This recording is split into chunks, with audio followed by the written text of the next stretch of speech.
Bueno, y continuando con el tema de ONGs, hace un par de días el congresista Alejandro Muñante compartió una publicación que las señoras de Manuela Ramos, tan orondas ellas y tan inteligentes, ¿verdad? Y tan sentidas, con un ánimo tan pro humanidad, que siempre, como siempre ellas actúan, compartió una publicación en donde las señoras más o menos quieren tirarse abajo tres mentiras que dicen que debajo de la mesa de trabajo que convocó el congresista Muñante en el Congreso en contra de la ley 3036-4. No voy a defender a Alejandro Muñante porque él es bastante grande, él se puede defender bastante solo, sino que quiero hablar en contra del espíritu de esa ley a la que ellas denuncian. Ellas dicen que el 29 de junio se convocó en el Congreso una mesa de trabajo para abordar las presuntas inconsistencias de esta ley en los procesos de violencia familiar, ¿correcto? Pese a que en ellas participaron representantes del Minjust, Mininter, MIMP, INEI y Ministerio Público. Hubo organizaciones que brindaron información falsa, dicen ellas, y sin fuentes verificables. Aquí ellas enumeran las más graves. Primero, ellas dicen que es falso que el 90% de las denuncias son falsas. Dicen que es mentira. ¿Qué pasa con esto? Que las denuncias de violencia familiar que se hacen, al final solamente el 2 o el 3% terminan en sentencias. Y ellas aseguran que esto ocurre porque al final hay una serie de problemas en el medio que hacen que no lleguen pues a una sentencia. Pero eso no significa que las denuncias sean falsas. Ellas de por sí asumen que las denuncias siempre son o casi siempre son verdaderas porque lo dice sencillamente una mujer o porque lo dice sencillamente alguien en ese caso. Luego han dicho también que es falso que el enfoque de género en la justicia sea inconstitucional. Más bien, ellas lo consideran profundamente constitucional. Y a mí me parece un poco extraño porque el enfoque de género se implementa en el PLANI, ¿verdad? En este Plan Nacional de Igualdad de Género, que es una prerrogativa del Ejecutivo, pero que el Poder Judicial lo ha asumido como gran verdad y ahora la señora Tello, la presidenta del Poder Judicial, está obligándole a todos sus jueces que actúen en base a esta ideología, en base a un enfoque de género, lo cual termina siendo una norma infralegal, empieza a tener influencia en todo el Poder Judicial. Y además han dicho que hombres inocentes cumplen condena por una simple denuncia, lo cual es falso, dicen las señoritas. Bueno, tengo a dos expertos aquí, se suma a la mesa el doctor Juan Cheput, está con nosotros. Doctor, ¿cómo está? ¿Qué tal? ¿Cómo está, Fabrizio? Muy buenos días. Ayúdenme a entender. Hay tres puntos, quiero hablar de cada uno de los tres con ustedes, porque no sé si es tan cierto o no. Seguimos con el doctor Luis Pacheco Mandujano, por supuesto. Doctor Cheput, ¿cómo ve usted este reclamo de la ONG Manuela Ramos, que dicho sea de paso, hace un par de meses sacamos nosotros un informe que había recibido más de $3 millones de USAID, y en nada también, el 75-80% en planillas, ¿no? De esa cantidad de esa fortuna de dinero, $3 millones es un montón de plata. El 90% de las denuncias de violencia familiar son falsas, ellas dicen que no, que es mentira. Bueno, yo lo que veo es de que ellos están completamente confundidos en lo que es el rol de una ONG. Lamentablemente uno no puede contrastar las cifras que ellos plantean, ¿no? Porque no hay acceso a una base de datos, pero que hacen ellos una suerte de política solapada y muy bien remunerada, eso es algo que se puede comprobar. Hace unos momentos ustedes hablaban junto con Miklos de un tema que para mí es gravitante cuando tenemos que definir a una ONG, colocar la agenda.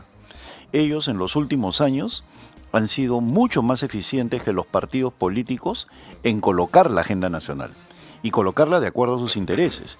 Ellos que en la actualidad plantean el derecho a la réplica y todo ese tipo de cosas y que no se debe polarizar el país, son los elementos más polarizantes y ejercen inclusive tienen una actitud sumamente agresiva contra todos aquellos que están en contra de sus intereses o de sus planteamientos. El hecho que ahora estén disminuidos, el hecho que ahora estén a la defensiva, no significa de ninguna manera que estén debilitados y sobre todo que debamos olvidar el papel que han jugado en los últimos años y especialmente desde el año 2019 con Martín Vizcarra. Yo estaba en un parlamento en el cual era imposible tener una posición contraria en términos de la reforma política, pues había un alineamiento de los medios. ¿Estás hablando del sí, sí, sí, no? Del sí, sí, sí, que no. Todos terminaron votando y sobre todo la imposición. Mira, yo fui el parlamentario que investigó a los llamados cuellos blancos. Ok. En algunos casos sí lo hice. Exoneré a estos señores de que se les tratara de organización criminal porque simplemente no correspondía, por ejemplo, en el caso de Tomás Gálvez, acusarlo por organización criminal. No eran los hechos, yo era el congresista delegado. Pero sin embargo recibí pues una carga de insultos, de editoriales, ¿no? Simplemente por actuar Sí lo recuerdo, Juan. en términos de justicia, Y ¿no? fueron O sea, de manera abusivos imparcial, con ese abusiva, asunto. claro. Inclusive decían que estaba canjeándome por la presidencia del Congreso, una serie de mentiras, ¿no? Y allí este programa de IDL Radio jugaba en las mañanas un papel pues realmente absolutamente agresivo, ¿no? Y uno no tenía oportunidad de contestar en la misma dimensión. Entonces, lo que estamos viendo en estos días es simplemente un desenmascaramiento de lo que son estas ONGs, que no han cumplido con un rol de crecimiento, bienestar social, sino de defensa de intereses. Y lo que tú has señalado, lo que se ha señalado también, el tema de las remuneraciones, en el caso de Manuela Ramos, yo lo generalizaría. Lamentablemente, al habérmelo contado un amigo, no tengo el derecho de decirlo específicamente, pero con nombres y apellidos, porque es un colega periodista, pero sí puedo contar la anécdota sin decir los nombres. Él se había asombrado, le vendieron un auto a él de los últimos 3 años en perfecto estado, y le dice a la persona que se lo vende, oye, ¿por qué me lo vendes tan barato? ¿No estás con problemas económicos? ¿No? No, me estoy comprando otro auto. ¿Ya?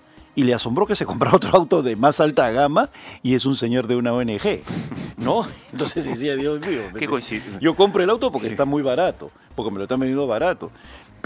Y por eso mismo pienso que tienes una necesidad, pero no, lo estás haciendo para comprarte otro auto. Entonces, estamos hablando de salarios que están por encima de los parlamentarios. Sí, claro. Y otra cosa es, muchos parlamentarios que participaron del golpe de Martín Vizcarra y que decían que se cierre el Congreso, al día siguiente tenían trabajo en las ONGs, ¿no? Entonces, estamos viendo que son un factor político de desestabilización y obviamente yo creo que la PCM está haciendo muy mal, porque es la PCM la que no reglamenta el tema de la ley de ONGs, que no se puede aplicar todavía porque no está reglamentada. Perdón, Juan, solamente por curiosidad, ¿vas a postular esta vez? Sí, estoy pensando en postular, todavía no tengo partido, Ok. pero sí estoy Porque pensando quiero en postular. hacer una pregunta evidente y me encanta que todavía no hayas definido, sé que tienes varias opciones, pero porque quiero preguntarles por cómo se va a tratar este asunto de las ONGs a partir del próximo gobierno.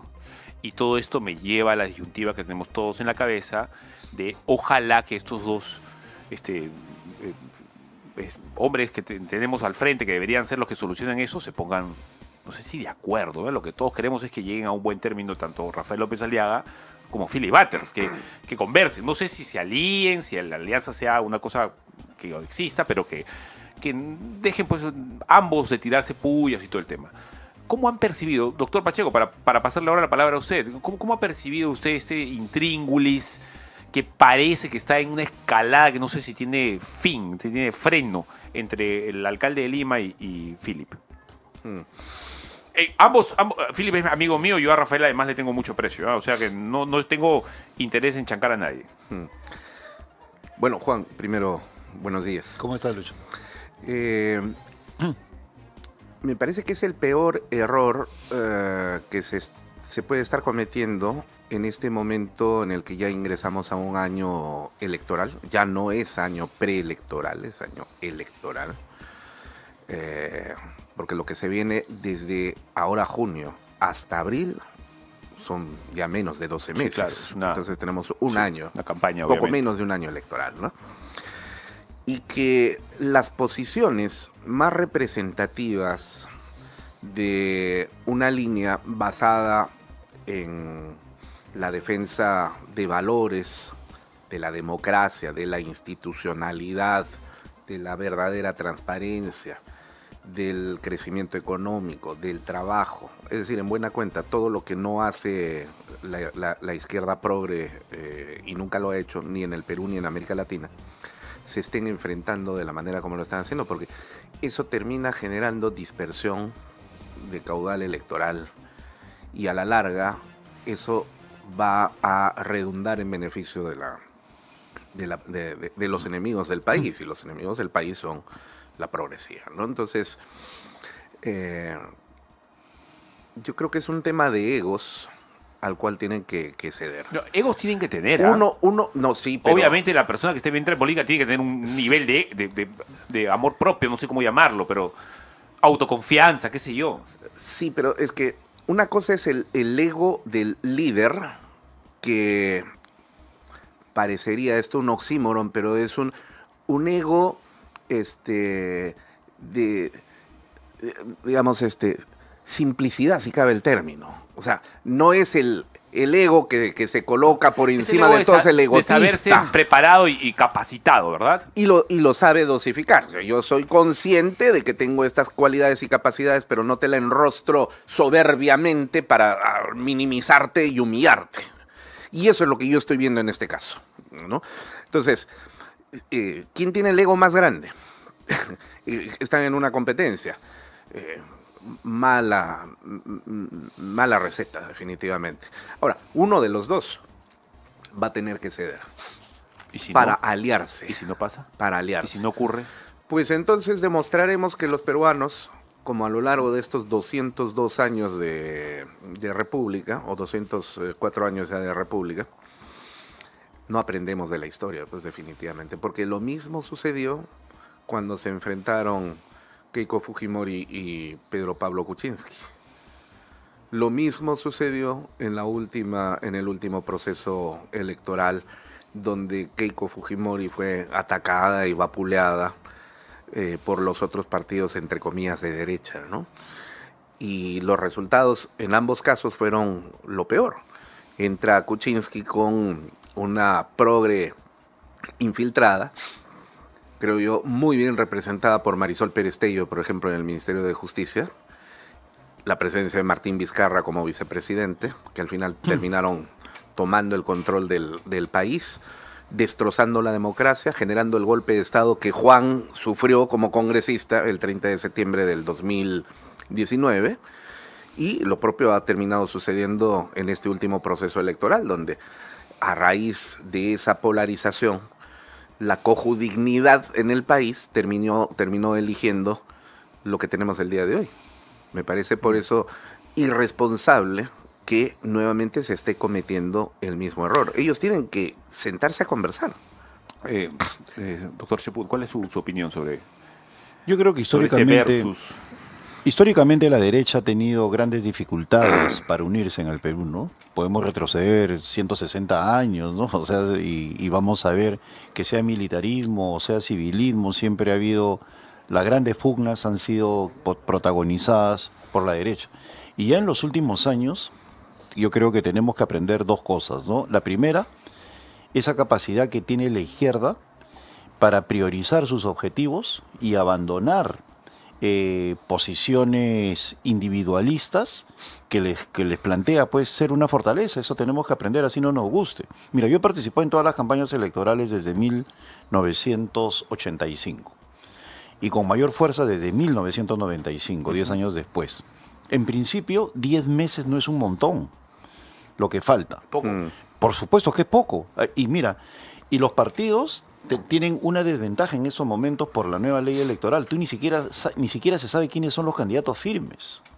Y no lo vas a saber hasta cuándo, hasta noviembre, entiendo. Claro, en el caso específico, por ejemplo, de Rafael, en cierta medida él ya es un candidato firme por Renovación Popular, pero uno no sabe si Philip va a ser el candidato. Claro, porque finalmente puede aparecer en todos lados, pero se tiene en que las hacer primarias, las cosas. ¿no? Exacto. Ahí puede surgir otro candidato, Fernán Altuve, qué sé yo. Pero eso sigues ampliándolo y también está en problemas el fujimorismo.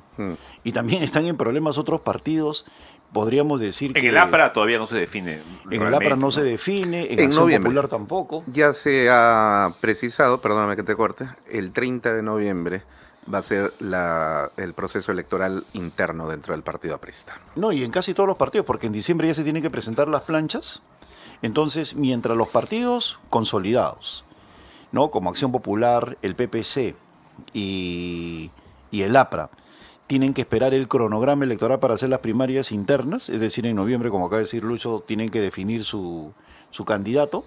Los partidos con dueños ya tienen candidato.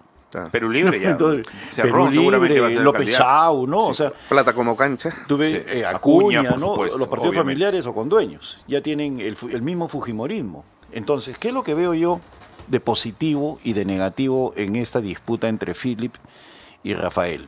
A los dos también tengo discrepancias, pero sin embargo los dos los aprecio, a los dos los conozco. En primer lugar, lo positivo es que tienen ganas, ¿no?, de ser candidatos. Perdóname, paréntesis. Y si alguien va a acabar con este asuntito de las ONGs y toda esta fiestita de plata, son uno de los dos, ¿eh? Bueno, tienen el temperamento. Sí. Pero ahí viene otro hecho que muchos estamos descuidando. El Congreso. El Congreso. Y que es que entre ellos tienen la posibilidad de ponerse de acuerdo, pero ahí viene el gran problema que hay en los compromisos ya pactados de cada uno de ellos con sus respectivas agrupaciones. En qué posición van en la lista, qué candidatos van al Senado, cuáles no. Eso es lo que está dificultando la política de alianzas. Y por otro, el error que están cometiendo es anticipar demasiado el debate, ¿no? Con lo cual se están desgastando ante la opinión pública. Yo escuchaba ayer a una persona que decía, un amigo mío, en un cóctel, que decía, es finta. No, mira, sea finto, ¿verdad? Se hacen un daño tremendo porque para la opinión pública simplemente son dos personas que están discutiendo y que se están maltratando. Entonces, hay que bajar los niveles de revolución y entender que el enemigo está en otra parte. Mientras ellos discuten entre ellos, nadie ataca a la izquierda, nadie ataca a un Bermejo, a un Pucabellido que siguen haciendo proselitismo, nadie se mete con un Vizcarra que quiere endosar votos o con un Antauro Humala que quiere hacer alianzas o ir como senador diciendo, señor, usted ni siquiera puede ser senador. Y sobre todo, ambos están descuidando un elemento fundamental, que lo plasmó muy bien en el Summit del Comercio. Me gustó que lo dijera al fin un empresario, el CEO del BBVA, que dijo, el próximo gobierno, que eso es lo que están viendo los empresarios internacionales, va a estar manejado por 31 senadores. Porque la fuerza que va a tener el Senado constitucionalmente Sí, claro. hablando, 31, ¿por qué? Porque es la mayoría, ¿no? Entonces, dice, la preocupación de los empresarios es, ¿qué están haciendo los partidos por poner buenos senadores? Que en estos momentos no están haciendo nada. Y lo dijo en el Summit delante de todos los empresarios y de los políticos que fueron. Ellos tienen claro, mientras la izquierda ya está trabajando en eso, los partidos con cierto nivel de experiencia ni siquiera están tratando el tema. Y por otro lado, empresas especializadas en recursos, en eventos cerrados, están indicando que los que van a jalar a los candidatos van a ser los candidatos al Senado Nacional, tal y como ha sido en todas las elecciones donde ha habido distrito electoral único, es decir, hasta el año 2000. Los candidatos nacionales son los que jalan, son como los caballos de la carreta que lleva el candidato presidencial. Y sin embargo, ahorita están en una competencia de egos en lugar de pensar... Mira, el caso de Carlos Álvarez. Si ahorita lo demuelen a Carlos Álvarez en Arequipa, ¿cuál es su guardia dorada? Ese es otro tema que ninguno está viendo. Toledo tuvo, cuando ganó la presidencia, tuvo a Ferrero, a Solari, al que habla. Alan García, a Javier Velázquez, a Jorge del Castillo, a Mauricio Müller. Ollantumala, a Isaac Meckler y a Bugatás, ¿no? Kuczynski volvió a tener, en este caso a mí y a otras personas. Y tú ves ahorita la orfandad de López Aliaga, de todos ellos, que son el mismo Carlos Álvarez, cualquiera, el Philip. ¿Quién sale con el peso político suficiente a evitar que se metan con ellos? ¿Quién es el chaleco? ¿Quién es el chaleco? Pero con el peso político, porque chaleco puede ser vigilante en lugar de ser un guardaespaldas con ametralladora, ¿no? Entonces vemos que no se están dando cuenta de la importancia de la Guardia Dorada que tenga peso político, ¿no? Ahora, eso significa... Pero ¿hay tiempo para reaccionar? Sí, todavía. Hay tiempo para... ¿Hay tiempo para que se pongan de acuerdo, Philip, o no? Sí, Juan tiene toda la razón en el sentido de que generar este tipo de discusiones en este momento, ciertamente son 10 meses, que no es mucho, ya estamos en año electoral, pero el calentamiento de la campaña en el Perú, por tradición, suele suceder pues unos 3 a 4 meses antes, ¿no? Y las decisiones a veces en el último mes. En el minuto cero, sí, la semana cero, ¿no? Sí, Entonces, claro, que ellos estén en este momento en esos puyazos los desgasta, sobre todo si se está discutiendo intrascendencias, ¿no? Porque a la gente lo que le interesa no es los temas que ellos están debatiendo, que probablemente para ellos sea importante, que yo tengo los mejores cuadros, que yo tengo al titulado en tal universidad, que yo tengo... Perfecto, pero la gente lo que quiere saber es, señor, ¿y cómo va a hacer para que... No me extorsionen. Exacto, no me extorsionen, pueda tener la tranquilidad de abrir mi tienda. Para tener más dinerito en el bolsillo. Que la SUNAT no me esté persiguiendo de la manera como me persigue, ¿no? Etcétera, etcétera, ¿no? Entonces, esos temas no se están tratando. Entonces, al final, cansa, se desgastan y a la larga aparecerá pues el inteligente outsider probablemente, que a lo mejor ni siquiera es una persona preparada. Perdón, y ni siquiera tan no es un inteligente, el estadista. astuto nada más. Astuto. El astuto outsider. Utilizas la palabra correcta y se posiciona, ¿no es cierto? Entonces, ¿estamos a tiempo? Sí, claro que estamos a tiempo. Por eso yo creo que en las definiciones, salvo los partidos empresa, ¿no? Que tienen dueño y que son ya conocidos quienes van a ser los candidatos, en los partidos históricos, en noviembre, cuando ya se llegue a saber quiénes van a ser realmente los candidatos, yo creo que la maquinaria propagandístico-electoral empezará a funcionar de tal manera que ya se calentará todo el escenario. Así que, ¿estamos a tiempo? Estamos a tiempo. Ahora, yo tengo ahí una posición un poco distinta a la de Lucho. Quisiera complementar lo que él ha señalado. Mira, acá hay candidatos que ya han recorrido todo el país. Yo he tenido la suerte de participar en 3 campañas exitosas en las cuales los candidatos han llevado a la presidencia de la República. Y a esas alturas ya habían recorrido todo el país. Tú cuando ves a Antauro Humala y a Martín Vizcarra recorriendo todo el país, lo están haciendo desde hace tiempo. Entonces, ¿qué es lo que pasa en los 3 últimos meses? No es que se defina allí, es como que tú ya encendiste el fuego un año antes y en los 3 últimos meses soplas las brasas y vuelve a encender el fuego. No, una cosa así, para hacer una metáfora. Ok. ¿Ya? Pero ya está encendido el fuego porque ya visitaste Ya te vio la gente en su lugar. En su lugar, ya claro. te vio, Entonces ya. vuelves a... Entonces la gente vota por quien conoce. Yo veo hoy, ¿no? Gente que cree que va a ganar porque tiene troles o TikTok.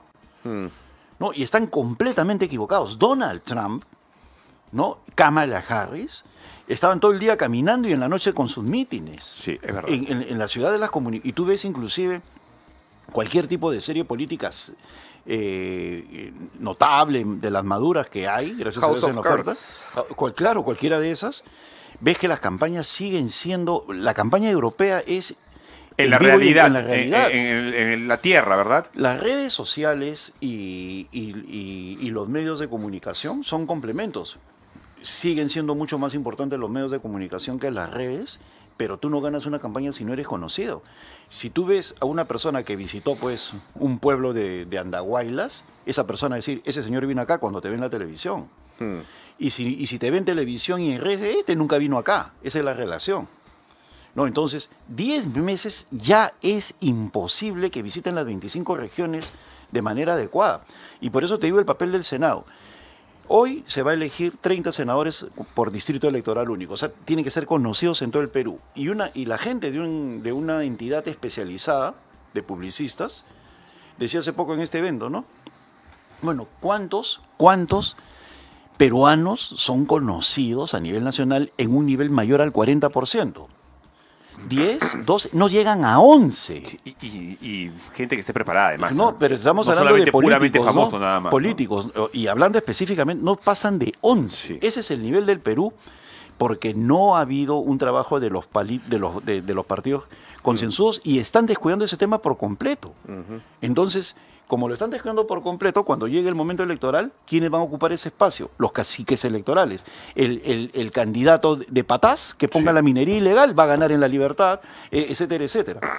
Porque los partidos se están descuidando a lo que son los cuadros nacionales, no, ni siquiera están pensando en eso. Entonces, en ausencia de los cuadros nacionales, las localidades van a votar por el que tienen a la mano y ahí vas a ver cómo la delincuencia organizada a lo largo de todo el país va a poner sus candidatos. Caballeros, ¿me permiten un corte pequeño? Porque quiero volver a hablar de no sé si es una mala costumbre la que está adoptando ya la señora Dina Boluarte. Ha vuelto a pedir permiso para irse al extranjero. Se quiere ir a Francia ahora la señora. No sé si quiere empezar a viajar, todo lo que no va a poder hacer a partir de abril, porque seguramente va a tener un problema con la justicia, o en todo caso ya no las prerrogativas del presidente.